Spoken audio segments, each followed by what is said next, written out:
Faith Jones channel, a place where listeners will get a balanced perspective of issues affecting the Black community. Here we do not mollycoddle, water down, or soften any blows. This is a stage where both genders are equally scrutinized. Here, there is balance. All right, hello, welcome back. This is Faith Jones coming at you with another one of my videos. And today I would like to talk about how Black women sabotage their own desirability. And the reason I want to talk about this is because I don't think that a lot of us are aware of things that we do to sabotage ourselves in the eyes of the men that we want to attract. You know, there are a lot of Black women out here that complain that there are a lack of quality of Black men for them to settle down with. And they also complain about the lack of respect that they're getting from these men. And anytime anyone brings up things that they're doing to contribute to their lack of desirability and lack of respect, there's a lot of clapback and a lot of pushback. And especially if you don't sugarcoat it and make it sound fancy and pretty for them, they really hate you. You're hated, basically. But I'm going to continue to be hated because here, there's no mollycoddling or sugarcoating. There's nothing but truth, hardcore truth. You know, I lost quite a bit of my female followers. And a lot of the women that left, they don't even know why they left. They're just following the other people rather than getting the information themselves firsthand. But just a little background as to what happened. I put out a few videos about Black men and just telling truths about, you know, what it is that they do that contribute to this gender war. And it went on for about 20 videos, you know, with me just going in on Black men because there were a lot of points that I wanted to make.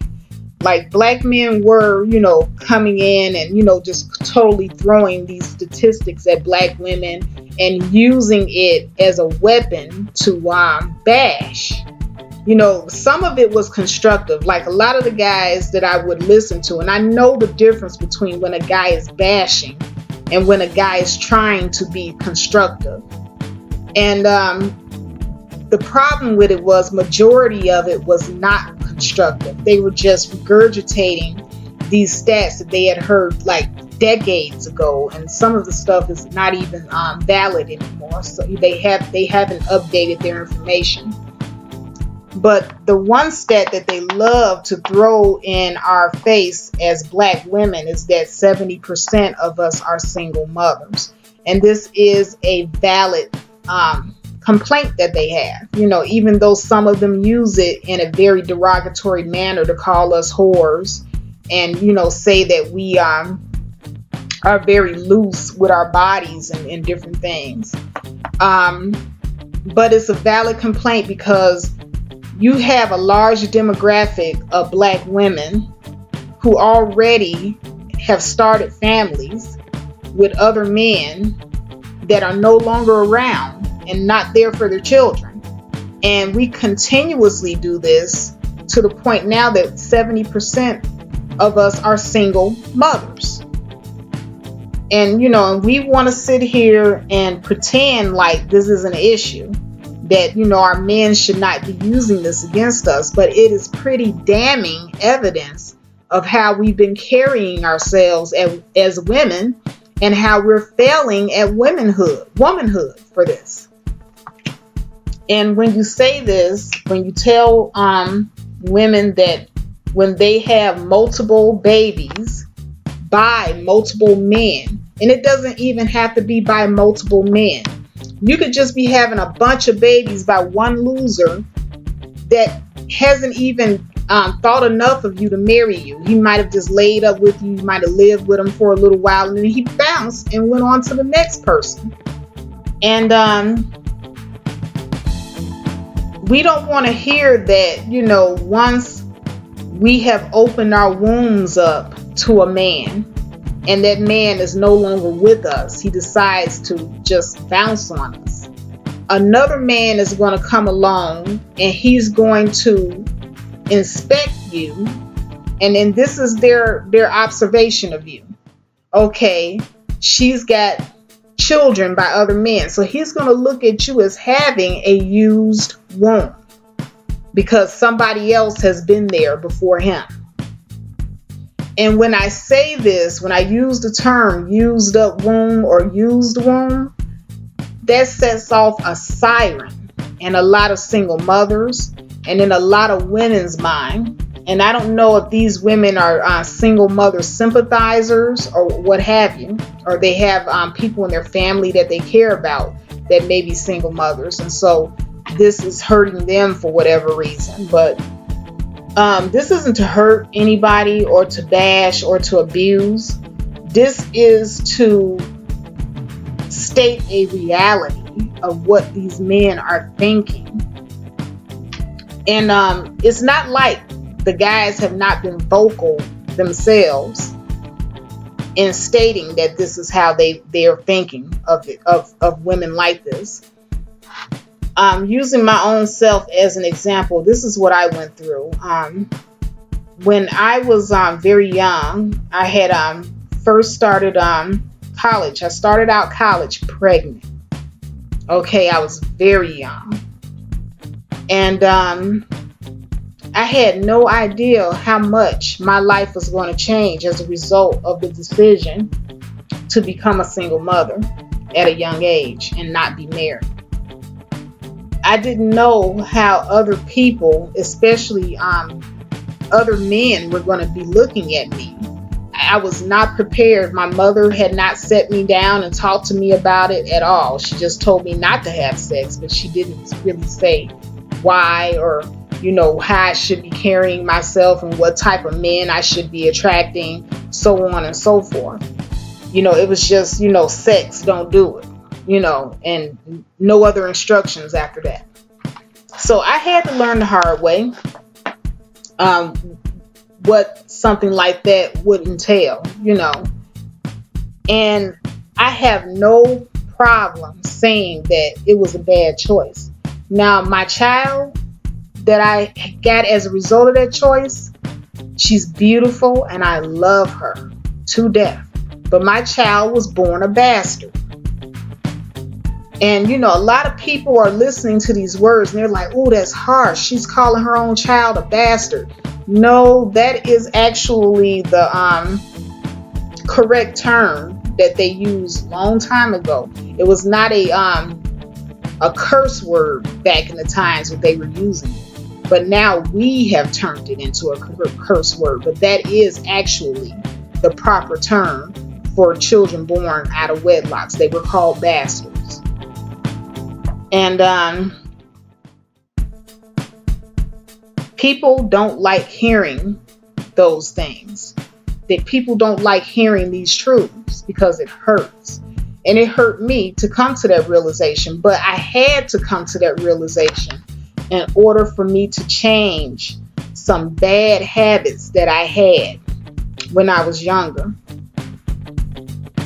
When I was younger, you know, I had low self-esteem. I didn't think very much of myself. And I didn't think much at all about procreation and what it was that was my duty as far as protecting myself and my womb for my future husband. Now, you know, moving right along, you know, I went through 3 years of college, you know, successfully. And I was pre-med during the time.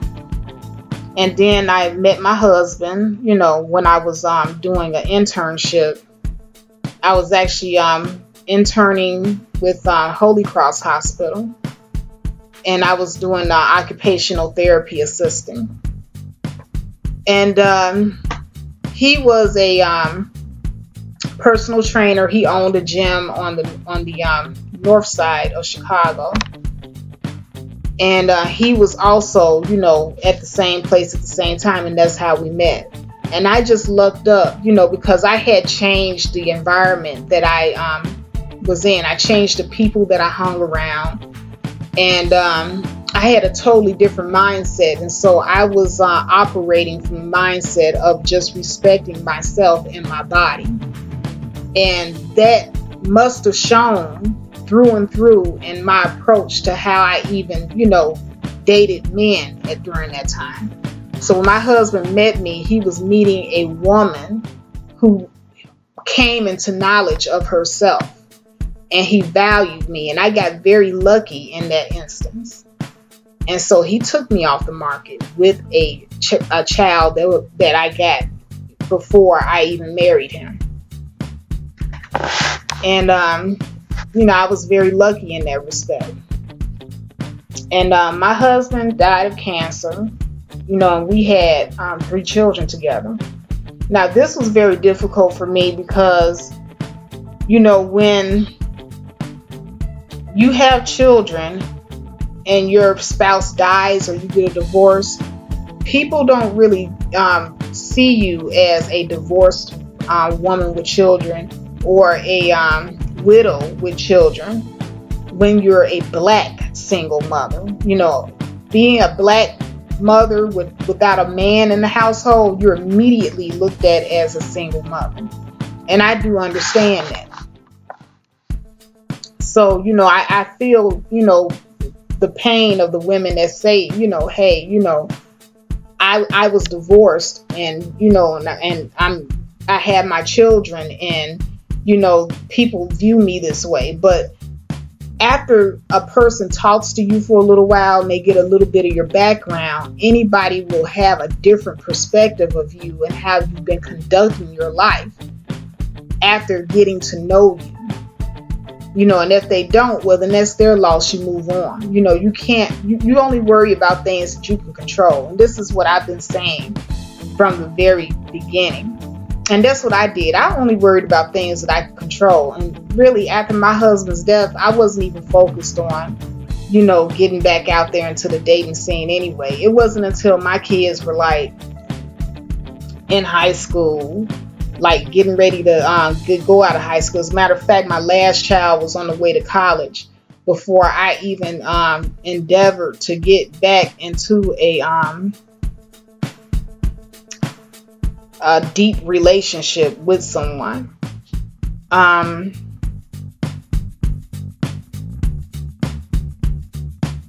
can I say? I was lucky again, you know, because of how I carried myself and because of the people that I surrounded myself with. You know, I just threw myself into my career. You know, I had gone to school, changed my major over to transportation, and even went out and got my CDL. And my whole thing was I wanted to have a company, you know, in the trucking industry, because my husband, he had his business with the he had his business. He had 2 businesses actually. He was a personal trainer with a gym on the north side, and then he had gotten his CDL and he had a few trucks. And so when he passed, I went ahead and took over where he left off, thinking that I could leave a legacy to my children, especially my son. But when I got into the industry, I hit a lot of pitfalls because I was brand new to the industry. It was male dominated, and there was a lot that I had to learn. So that's how I ended up meeting my fiance, who I'm with now. And he's been great. You know, he took over and helped me a lot. I grew tremendously as a person, and I was able to become successful in getting my own authority and my broker's license. So we have a dual business going on, whereas I broker loads and he's the one that actually has the trucking company and the trucks. And so we work together. And so it's beautiful that way, and it's a nice arrangement. And like I said, I lucked out twice, you know. in that regard, but it had a lot to do with my mindset, my maturity, how I carried myself, the people that I surrounded myself with. You know, if you surround yourself with people who are going nowhere, like if you're a woman and all your girlfriends are baby mamas and all they got going for them is baby daddy drama, they're not trying to elevate themselves, they're not trying to raise their children, you know, not to follow in their footsteps, and they're not throwing themselves into being mothers. They're more concerned with partying and getting men. And that wasn't my mindset. You know, when I switched my mindset around from, you know, hanging out and partying to, you know, handling my business, you know, and making sure that my children are well adjusted and don't follow in my footsteps, I wasn't even looking, to be honest with you, for anybody. These men found me when I wasn't even looking, because my mind was on handling my business. And so I attracted that. And I know a lot of people are not going to understand fully what it is that I'm talking about, or they're going to want to, you know, demonize me because they don't like the idea of me saying that a woman is using up her womb when she's having all these kids out of wedlock. But it's a reality. I'm not saying that you'll never find love or happiness, but I'm saying that, you know, you're messing yourself up. You're disqualifying yourself from a group of men that you would probably want to qualify for. And then you're walking around wondering why these guys are just hitting and quitting and leaving you. And I'm telling you, this is why.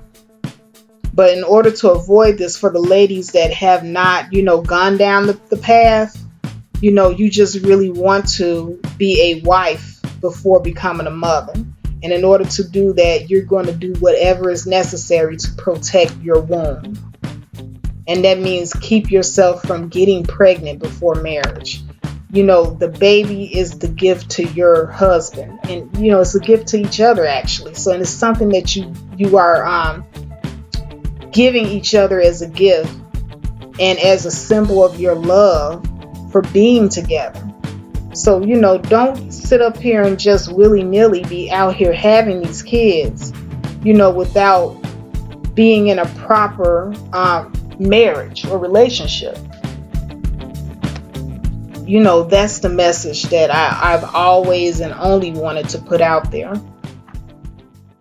Because, yeah, you know, there are going to be men that are going to look at you and they're going to disqualify you, and that is their right. They have a right to their preference. And usually water seeks at its own level. Like the guys that I ended up with, they were good guys, you know, and they handsome, you know. Like I said, my first husband, he was a trainer, you know, so he had a nice body and everything. He cared about his outward appearance and everything, and he got me into fitness and working out. But he was a divorcee, you know. He had children with his wife from a previous marriage.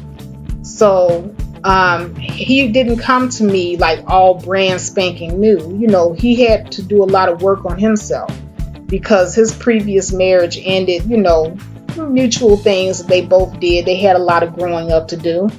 And when he went and worked on those things, you know, he got with me, and we both got with each other, you know, as better individuals than what we were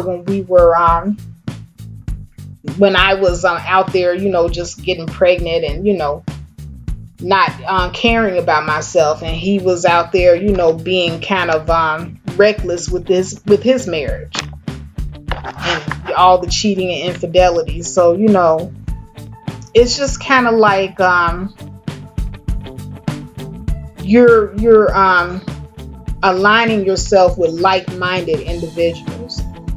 Like, for example, if you are a drug addict and you go and you fix yourself, you do all this work to get yourself clean off drugs, and you've been clean and off drugs for like about 3-4 years.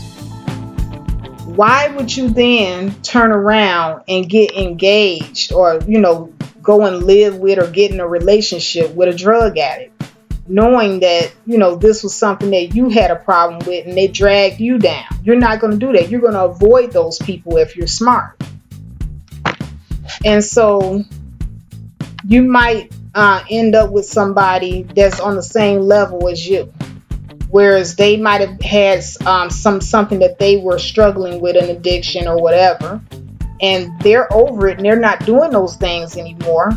And they see you and they see you got your life on track, and you see they got their life on track, and you guys mesh because you have that in common. You can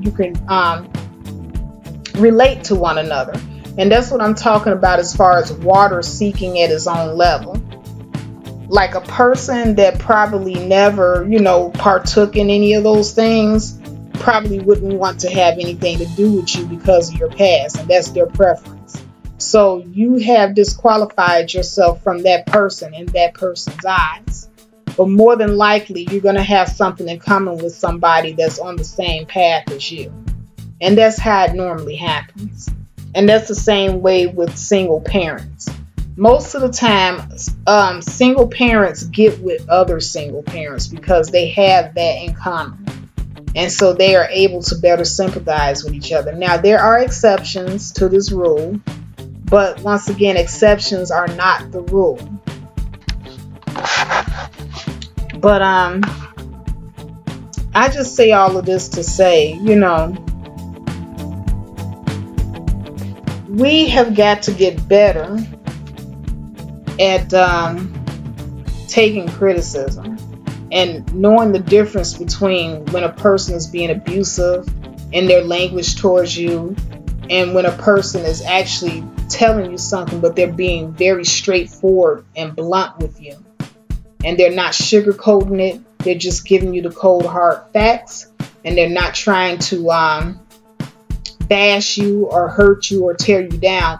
They're giving you this information because they love you and they want you to do something with that information.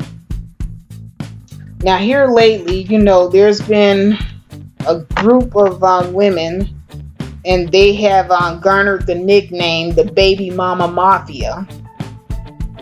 And these are women that are single mothers, and they don't want to share their failures with their children because it makes them feel a certain kind of way.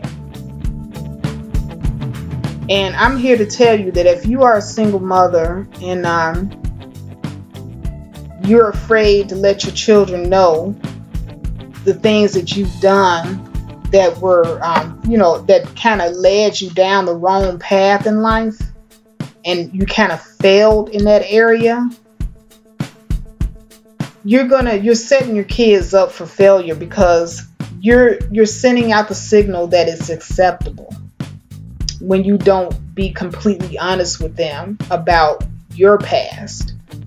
Like my past failures, if I wasn't able to get past my failures, I couldn't move on to my successes in life. And I look back on that, as soon as I changed my mindset and how I did things and the people that I hung around, that's when I started actually doing better. Because when I was in med school and I was out partying and hanging around the wrong people and stuff like that, I wasn't getting anything productive done. When I started changing the people that I hung out with and changing my mindset and how I carried myself, that's when I started getting productive things done. That's when I started meeting people that were about something and that encouraged me to strive and be better. And that's when I eventually married my husband. I met my first husband and married him. And he was a great catch, and I counted myself as lucky. And it was a sad thing, when he passed, because I thought that I would never find love again. And then I got lucky again later in life, much later in life.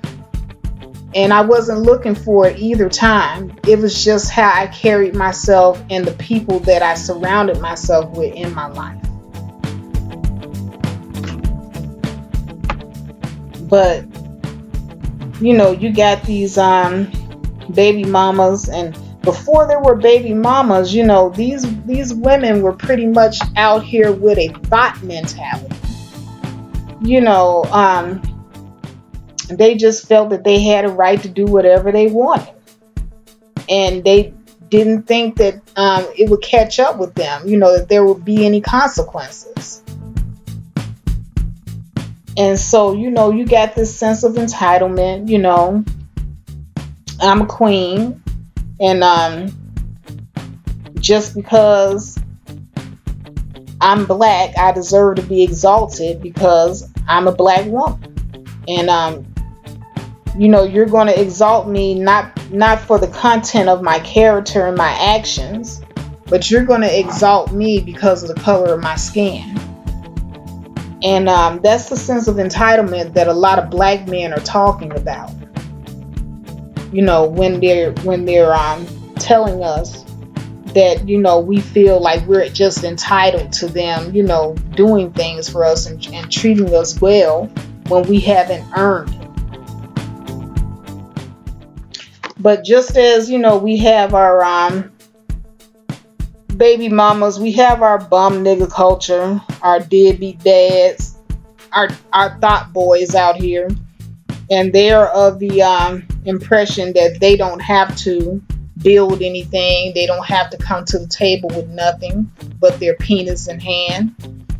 And a lot of us have actually aided and abetted them in this thinking, because we open our legs to them and don't require them to earn anything from us.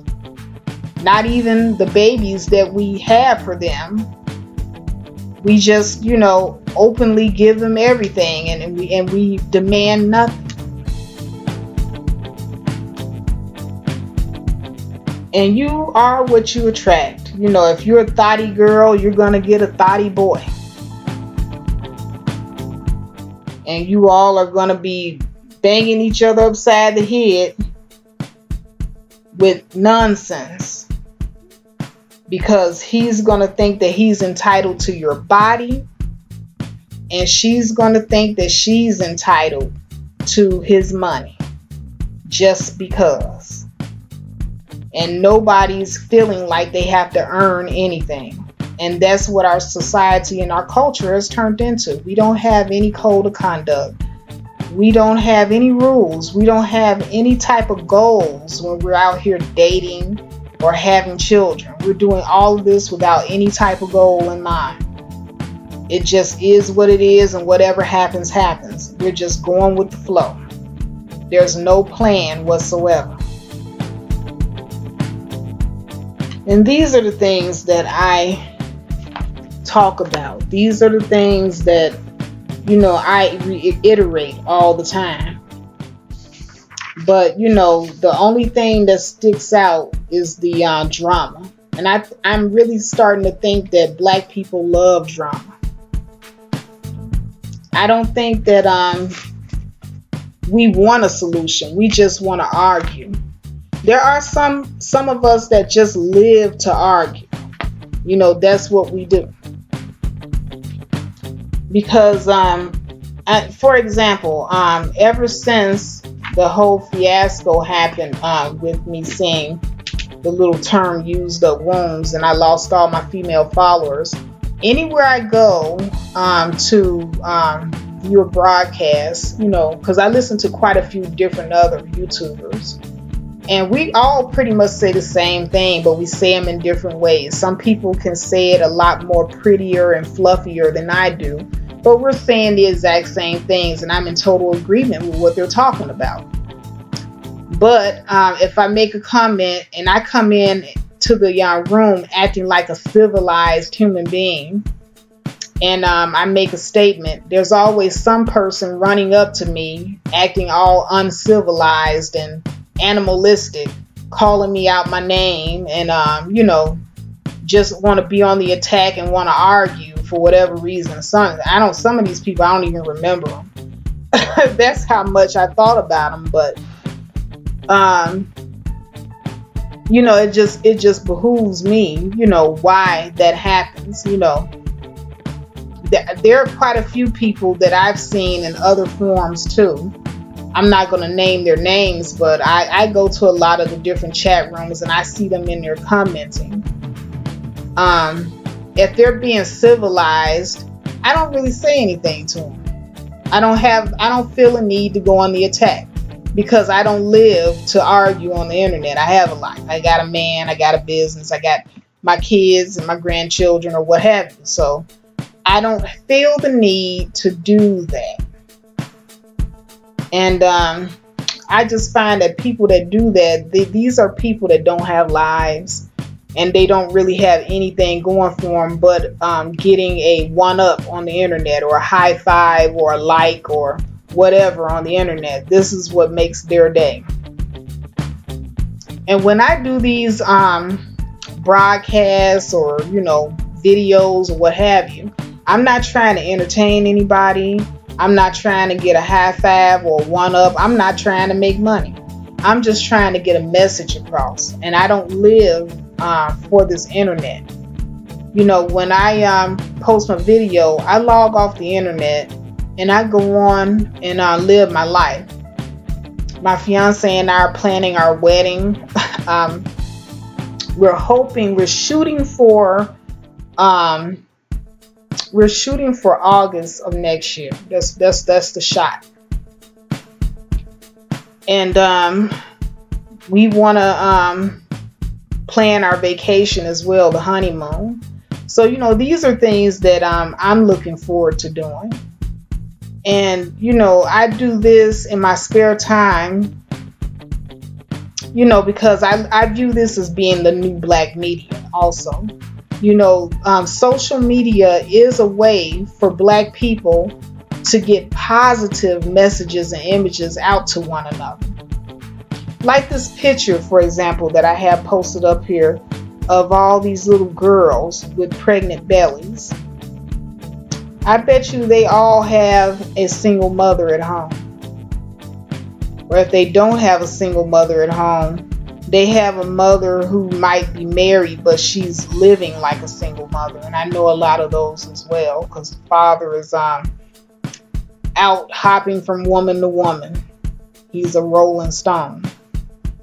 So she's basically, you know, doing it all by herself anyway.